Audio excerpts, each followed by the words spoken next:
When I first laid eyes on the old farmhouse at the edge of Willow Creek Estates, it felt like destiny.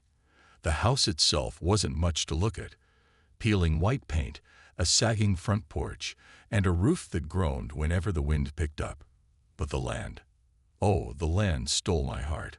5 sprawling acres of rich, dark soil stretched out behind the house, just waiting for someone to bring it back to life. That someone turned out to be me. I've always loved growing things.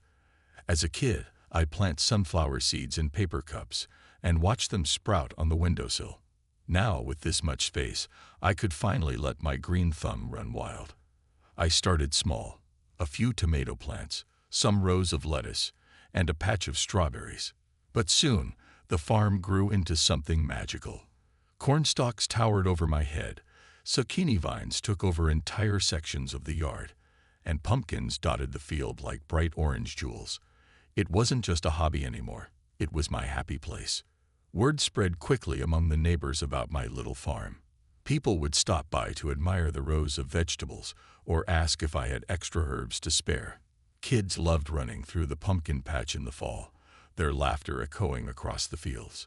Some neighbors even brought homemade pies or jars of jam as thanks for sharing my harvest. For a while, it felt like I'd found my place in the community. Life was good. But then, strange things started happening. At first, it was easy to brush off. A missing pumpkin ear, a handful of carrots gone there. I figured it was animals.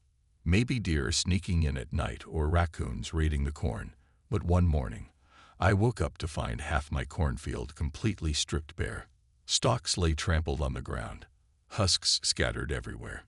It looked like a tornado had swept through, except this kind of damage didn't come from nature.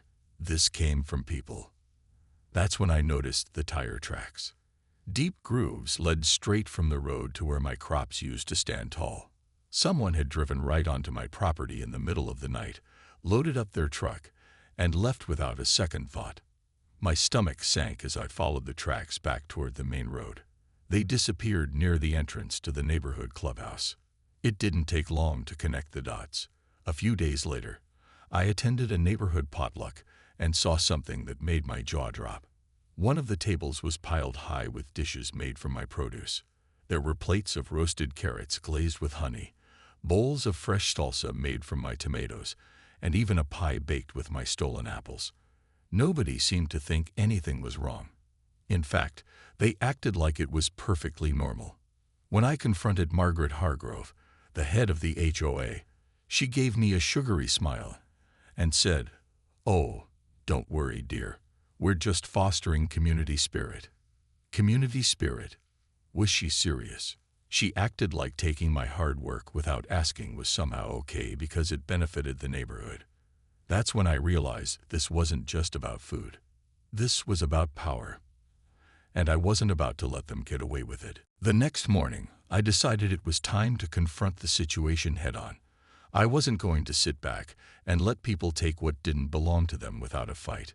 So I marched straight to the HOA office, my hands clutching a folder filled with photos of the damage to my fields. The tire tracks, the trampled crops, the empty patches where my vegetables used to grow. It was all there in black and white. I was ready to demand answers. When I walked into the office, Margaret Hargrove was sitting behind her desk, typing away on her computer. She looked up when she heard me enter, her lips curling into that same tight-lipped smile she always wore.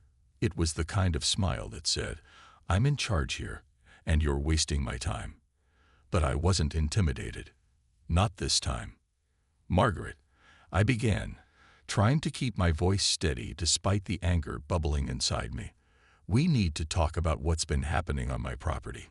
She tilted her head slightly, feigning confusion. "Your property? Whatever do you mean?" I placed the folder on her desk and flipped it open, showing her the evidence. "This is what I mean. Someone has been driving onto my land at night and stealing my crops. And from the looks of it, it's not just random strangers. It's coming from this neighborhood." Margaret glanced at the photos but didn't seem fazed. Instead, she gave a little shrug. "Oh dear, I'm sure it's all just a misunderstanding. We're simply trying to foster a sense of community spirit around here. Surely you don't mind sharing your bounty with your neighbors." "Sharing?" I repeated, my voice rising despite my best efforts to stay calm. "You call taking something without permission sharing? This isn't a potluck, Margaret. This is theft."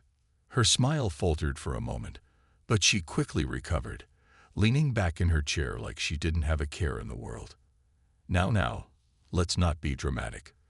The board approved the use of your crops for neighborhood events, barbecues, bake sales, things like that. It's for the greater good." The greater good? I couldn't believe what I was hearing. You can't just decide to use someone else's property because it's for the greater good. Did anyone even ask me if I was okay with this? Margaret's tone shifted then, becoming colder, sharper.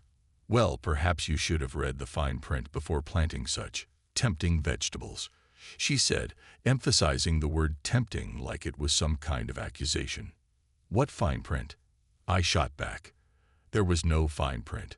You're making this up as you go along."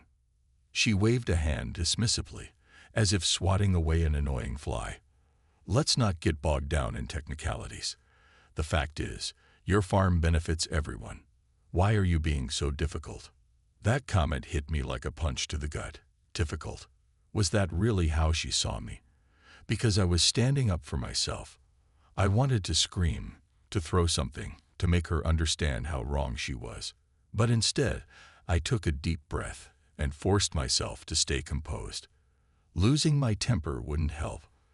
I needed to think strategically if I was going to fix this mess. As I left the office, my mind raced. Clearly, talking to Margaret wasn't going to solve anything. She wasn't interested in listening.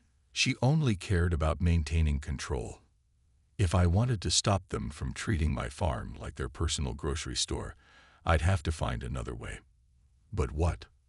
On the drive home, I replayed the conversation in my head, analyzing every word Margaret had said.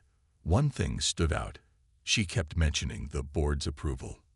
That meant others were involved in this scheme, not just Margaret, which also meant I wasn't dealing with one person's greed, but an entire organization's sense of entitlement. The thought made me feel sick, but it also gave me an idea. If the HOA thought they could hide behind rules and approvals, then I'd show them exactly how those rules worked against them. I wasn't just a farmer. I was a homeowner too. And as a homeowner, I had rights. Rights they were blatantly ignoring. By the time I pulled into my driveway, I had a plan forming in my mind. It wouldn't be easy, and it definitely wouldn't be quick. But I knew one thing for certain. I wasn't backing down. My farm was mine, and I was going to protect it, no matter what it took. That night, as I sat on my porch staring out at the dark fields, I knew I had to catch them in the act. Talking to Margaret hadn't worked. She'd dismissed me like I was some nuisance buzzing around her perfect little world. No, if I'd wanted to prove what was really going on, I needed evidence. Solid, undeniable proof that would leave no room for excuses. The next day, I went to the hardware store and bought a couple of motion-activated cameras. They weren't fancy, but they'd do the job. I set them up around the edges of my property, pointing them toward the spots where the most damage had been done. Then I waited. For 2 nights, nothing happened. The cameras didn't pick up anything unusual, just the occasional deer wandering through or a raccoon sniffing around the compost pile. I started to wonder if maybe I'd imagined the whole thing. Maybe whoever had taken my crops had gotten spooked and decided to lay low for a while. But deep down, I knew better. This wasn't over. On the 3rd night, the cameras finally caught something. When I checked the footage the next morning, my hands trembled as I pressed play. At first, all I saw was darkness. Then headlights appeared, cutting through the shadows. A truck rolled slowly down the dirt path leading to my field, its tires crunching against the gravel. It stopped near the pumpkin patch, and 3 figures climbed out. I leaned closer to the screen, my heart pounding. One of them was carrying a large basket. Another held a flashlight. And the third was unmistakable. Even in grainy black and white footage, There was no mistaking Margaret Hargrove's stiff posture and perfectly coiffed hair.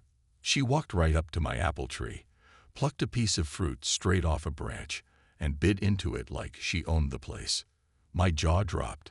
Not only were they stealing my crops, they were doing it brazenly, without even trying to hide. Watching the video felt like being punched in the gut. These weren't desperate people sneaking onto my land out of necessity. These were entitled neighbors treating my hard work like their personal buffet. But the worst part came later. As they loaded baskets full of produce into the back of the truck, one of them turned to the camera. It was Carl, my neighbor from down the road. The same guy who always waved hello and asked how my garden was doing. He looked directly at the lens, smirked, and gave a little wave before climbing back into the truck. That smirk haunted me. It wasn't just cocky, it was mocking, like he thought he could get away with anything because I wouldn't dare challenge him. I felt sick, betrayed. How could someone I'd considered friendly be part of this? And how many others in the neighborhood were involved? For the rest of the day, I couldn't focus on anything else. Every smile from a neighbor, every casual conversation. It all felt tainted now. By evening, I'd made up my mind. I called an emergency meeting of the HOA board, demanding answers. When I arrived at the community center, the room was packed. Neighbors filled the chairs, whispering among themselves. Some looked curious, others annoyed, and a few, like Margaret, looked downright smug. When it was my turn to speak, I plugged a laptop into the projector and played the footage for everyone to see. The room fell silent as the video played. You could hear a pin drop. Faces flushed red, guilty eyes darted away, and uncomfortable coughs echoed through the space. Carl shifted awkwardly in his seat, refusing to meet my gaze. "This is trespassing," I said, my voice steady despite the storm raging inside me. "And theft. If you think I'm letting this slide, you're wrong." Margaret tried to laugh it off, calling me paranoid and accusing me of exaggerating. But I could see the cracks forming in her confident facade. She knew she'd been caught. And so did everyone else. After the meeting, I knew I couldn't let this go. The HOA had crossed a line, and now it was time to hold them accountable. But taking legal action wasn't something I took lightly. It meant facing off against powerful people who didn't play fair, and it would cost me, both in money and energy. Still, as I replayed that video over and over in my mind, I realized I didn't have a choice. This wasn't just about stolen vegetables anymore. It was about standing up for what was right. I hired a lawyer named Mr. Peterson, an older man with kind eyes and a no-nonsense attitude. He listened patiently as I explained everything. The missing crops, the trespassing, the smug way Margaret acted like she owned my land. When I showed him the footage, his eyebrows shot up. "This is solid evidence," he said, nodding thoughtfully. "We can build a strong case here." The process of filing the lawsuit was exhausting. There were mountains of paperwork to fill out, endless phone calls to make, and late nights spent researching laws about property rights. Every step felt like pushing a boulder uphill. But the hardest part wasn't the work. It was the backlash from the neighborhood. Word spread quickly that I was suing the HOA. Some neighbors were supportive, bringing me casseroles or leaving encouraging notes in my mailbox. Others weren't so kind. A few stopped speaking to me altogether, crossing the street when they saw me coming. One woman even accused me of being selfish. "Why are you making such a big deal out of a few tomatoes?" she asked one afternoon at the mailboxes. Her tone dripped with judgment, like I was some unreasonable troublemaker ruining their perfect little community. But it wasn't just words. They retaliated in other ways too. Fines started piling up in my mailbox. My hedges were suddenly deemed overgrown. My mailbox was declared structurally unsound. Even my rooster, Cluck Norris, became a target. They claimed his morning crowing violated noise ordinances, despite the fact that he'd been doing it for years without issue. It was petty and ridiculous, but it worked. The constant pressure wore me down, making me question whether this fight was worth it. One evening, As I sat at my kitchen table surrounded by legal documents, I broke down. Tears streamed down my face as I stared at the stack of bills mounting on the counter. Was I really willing to risk everything for a patch of dirt and some vegetables? What if I lost? Would I end up losing my home too? Just then, there was a knock at the door.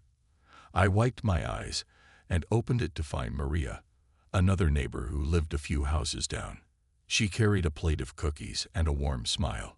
"I heard what's going on," she said softly. "And I wanted to say, you're doing the right thing. Don't give up." Her kindness caught me off guard. For weeks I felt so alone, like the entire world was against me. But seeing her there, offering support, reminded me why I was fighting in the first place. This wasn't just about me. It was about setting a precedent. If I backed down, what would stop the HOA from doing the same thing to someone else?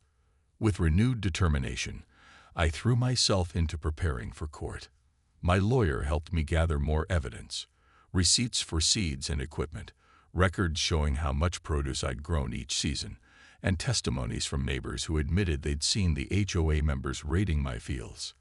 We even found proof that the HOA had profited from selling my crops at fundraisers, a detail that made my blood boil all over again.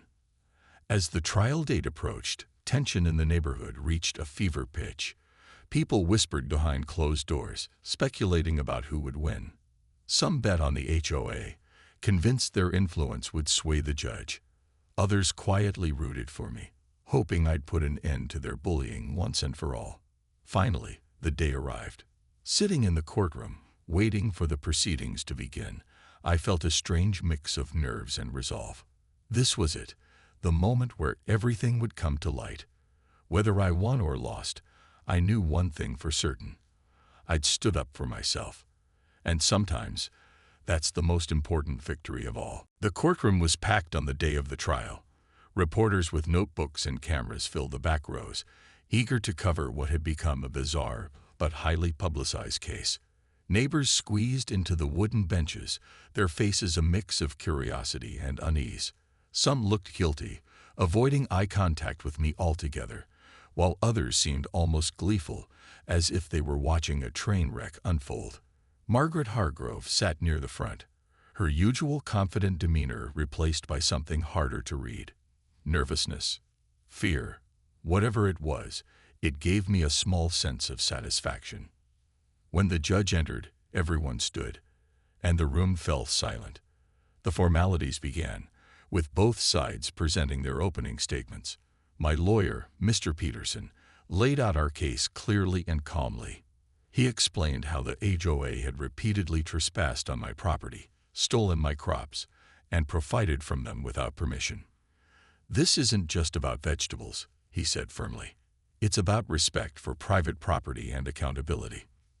Then it was the HOA's turn. Their lawyer tried to paint me as unreasonable, someone who refused to share or contribute to the community. Margaret took the stand next, her voice trembling slightly as she spoke. She claimed the HOA only wanted to foster community spirit and insisted they never intended to harm me. "We thought she understood we were using her produce for good causes," she said, her tone sugary sweet. "We didn't realize she'd take it so personally." Her words made my blood boil, but I forced myself to stay calm. This wasn't the time for emotion. It was the time for facts. When my lawyer cross-examined her, he hit hard. "You admit you took items from Miss Harper's farm without her consent, correct?" he asked. Margaret hesitated before nodding reluctantly. "And you sold those items at fundraisers, did you not?" "Well, yes," she admitted, squirming under his gaze. "But it was for charity." "For charity?" Mr. Peterson repeated, raising an eyebrow. "So stealing is acceptable as long as it's for a good cause?" Margaret didn't answer. Her face turned bright red, and she stared at her hands, refusing to look up. The courtroom buzzed quietly, people exchanging glances and murmuring among themselves. For the first time, I saw cracks in the polished image the HOA had worked so hard to maintain. When it was my turn to testify, I walked to the stand feeling a strange mix of nerves and determination. I told the judge everything. From the moment I discovered the missing crops to the tire tracks leading straight to the clubhouse. I showed the video footage again, letting everyone see exactly what had happened. Then I pulled out receipts and records proving how much time, effort, and money I'd invested in my farm. This land means everything to me, I said, my voice steady despite the lump in my throat. It's not just dirt and plants. It's my home, my livelihood, my pride. And no one has the right to take that away from me. By the time I finished speaking, the atmosphere in the room had shifted. Even some of the neighbors who had initially sided with the HOA looked uncomfortable, shifting in their seats and avoiding eye contact. Carl, who had smirked into the camera during that fateful night, kept his head down, refusing to meet my gaze. During closing arguments, Mr. Peterson delivered the final blow. This case isn't about vegetables, he reiterated. It's about entitlement, about an organization that believes it can take whatever it wants without permission or consequence. Today, we draw a line in the sand. We say enough is enough. As he spoke, I glanced around the room. The reporters scribbled furiously in their notebooks, capturing every word. Neighbors exchanged uneasy looks, realizing the weight of what was happening. And Margaret, she sat frozen, her carefully constructed facade crumbling before our eyes. When the judge finally called for a recess to deliberate, I felt a wave of exhaustion wash over me. The fight wasn't over yet, but the wait for the verdict felt like an eternity. The courtroom was eerily quiet as we all sat, holding our breath. My hands were clasped so tightly together that my knuckles turned white. Every tick of the clock echoed in my ears, each second stretching longer than the last. I glanced at Margaret, who was nervously tapping her pen against the table. For once, she didn't look smug or in control. She looked scared. And honestly, that gave me a small sense of satisfaction. Finally, the judge returned and took his seat. He adjusted his glasses, shuffled through some papers, and then cleared his throat. The room fell completely silent, every eye fixed on him. After reviewing the evidence presented, he began, his voice steady and authoritative. This court finds in favor of Miss Harper. A collective gasp rippled through the room. Neighbors exchanged shocked looks, while reporters scrambled to jot down notes. Margaret's face went pale, her pen slipping from her fingers and clattering onto the floor. She stared at the judge, her mouth slightly open, as if she couldn't believe what she just heard. The judge continued, outlining the ruling. The HOA was ordered to pay restitution for the stolen crops, a sum that included not only the value of the produce, but also compensation for damages to my property. They were also banned from setting foot on my land ever again. If they violated this order, they'd face severe penalties. It was a clear, decisive victory, and one that left no room for argument. As the gavel came down with a sharp thwack, cheers erupted from the back of the room. Maria, who had been quietly supporting me throughout the ordeal, rushed over and hugged me tightly. "You did it," she exclaimed, tears shining in her eyes. Other neighbors followed suit, offering handshakes, pats on the back, and words of congratulations. Even Carl managed a sheepish nod, though he avoided meeting my gaze. Outside the courthouse, reporters swarmed me, shoving microphones in my face and firing off questions. "How does it feel to win?" one asked. "What message do you have for other homeowners facing similar issues?" Another chimed in. I did my best to answer calmly, though inside, I was still reeling. All I could think about was the relief washing over me like a cool breeze after a long, suffocating summer. Justice had been served, not just for me, but for anyone else who might have felt powerless against the HOA's bullying tactics. But the victory wasn't without its scars. Friendships that had once seemed solid now felt fragile, even broken. Some neighbors stopped speaking to me altogether, resentful that I'd exposed the HOA's misdeeds. Others whispered behind my back, calling me difficult or uncooperative. Willow Creek would never be the same again. Trust, once shattered, takes time to rebuild, if it can be rebuilt at all. Still, as I drove home that evening, I couldn't help but smile. The field stretched out before me, golden in the late afternoon sun. My farm was safe, my dignity intact, and for the first time in months, I felt truly free. That night, I sat on my porch, listening to Cluck Norris crow in the distance and watching fireflies dance across the yard. The air smelled sweet, like fresh earth and blooming flowers. I thought about everything I'd been through. The sleepless nights, the endless stress, the moments when I doubted myself. But I also thought about how far I'd come. This fight hadn't just been about protecting my farm. It had been about standing up for myself, for my rights, for what was fair. Spring arrived, bringing with it the promise of renewal. The frost melted away, and the fields that had once been trampled and stripped bare began to show signs of life again. I replanted my crops, this time adding new varieties, spicy peppers, sweet melons, and rows of sunflowers that would grow tall enough to touch the sky. I also reinforced the fence around my property, making sure it was sturdy and secure. Signs warning trespassers will be prosecuted dotted the perimeter, a clear message to anyone who might think about crossing the line. To my surprise, some neighbors approached me after the trial, apologizing for staying silent during the ordeal. They admitted they'd known what was happening, but hadn't wanted to rock the boat or risk injuring the HOA. One by one, they brought offerings, a tray of seedlings, a bag of compost, even an old wheelbarrow they no longer needed. It wasn't much, but it meant something. Slowly, tentatively, bridges began to mend. Margaret Hargrove, on the other hand, kept her distance. She resigned from her position as head of the HOA shortly after the trial, citing personal reasons. Rumor had it she was embarrassed by the public fallout and didn't want to face the community anymore. Without her iron grip, the HOA started to change. Meetings became more transparent, decisions were made democratically, and rules that had once felt oppressive were relaxed. Change didn't happen overnight, but it happened.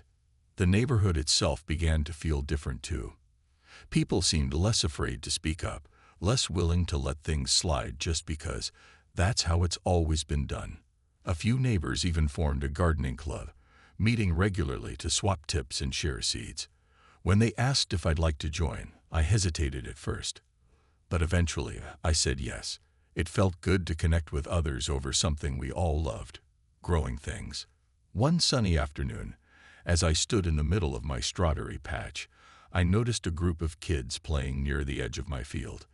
They were laughing, chasing each other through the rows of sunflowers. At first, I tensified, wondering if they'd accidentally step on the plants or pick something before it was ready. But then I realized they weren't causing any harm. They were just being kids enjoying the beauty of the land. I smiled and shook my head. Life, like farming, is messy. There will always be challenges, storms to weather, weeds to pull, pests to fend off. But there's also growth, healing, hope. And sometimes, if you're lucky, you can turn something broken into something beautiful. As the days grew warmer, I found myself thinking less about the past and more about the future. My farm was thriving again, better than ever. Neighbors who had once avoided me now stopped by to chat or offer help when I needed an extra pair of hands. Even Carl showed up one Saturday morning with a toolbox, saying he wanted to fix the loose gate post at the entrance to my driveway. We didn't talk much while he worked, but his presence spoke volumes. By the end of the season, my fields were bursting with produce. I set up a small roadside stand where people could buy fresh vegetables directly from me. To my delight, it quickly became popular, not just with neighbors, but with folks from neighboring towns too. Kids loved picking out their own pumpkins in the fall, and families came back week after week for baskets of juicy strawberries and crisp lettuce. It wasn't just a business, it was a way to bring people together. Looking back, I realized that losing my crops wasn't the worst thing that could have happened. In a strange way, it forced me to stand up for myself and fight for what mattered most. It taught me the value of resilience, of community, of standing firm in the face of injustice. And it reminded me that even in the hardest soil, seeds can still take root if you give them a chance. Now, as I watch the sun dip below the horizon, painting the sky in shades of orange and pink, I feel a deep sense of peace. My farm isn't just a piece of land anymore. It's a symbol of hope, of strength, of starting over. And though the road ahead won't always be easy, I know one thing for certain. I'll keep planting, keep growing, and keep moving forward, one season at a time.